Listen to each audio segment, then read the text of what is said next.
Company එකෙන් කියන අවුරුදු 16ට අඩු කෙනෙක්ට පදින්න සුදුසු නැහැ කියලා. ඒ කියන්නේ මිනිමම් ඒජ් එක අවුරුදු 16 කියන එක.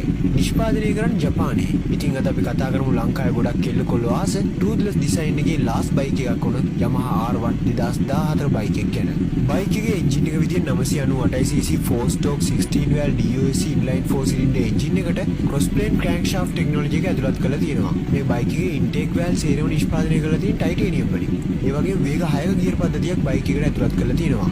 මේ එන්ජින් එකේ max power එක විදිහට RPM 12500 horse power 182කට ආසන්න බලයකුත් RPM 10000 නිව්ටන් මීටර 115.5කට ආසන්න ටෝක් එකකුත් ලබා ගන්න පුළුවන්. බයික් එකේ full tank එක විදිහට ලීටර් 18ක full tank එකක් තමයි බයික් එකේ භාවිතා කරලා තියෙන්නේ. සාමාන්‍යයෙන් මේ බයික් එක ලීටර් එකකට කිලෝමීටර 13.6ක වගේ දුරක් තමයි ගමන් කරන්න පුළුවන් වෙන්නේ. සම්පූර්ණව full tank කරලා මේ බයික් එකේ ගමනක් යනවා නම් කිලෝමීටර 209ක වගේ දුරක් ඇවරේජ් වට යන්න පුළුවන්.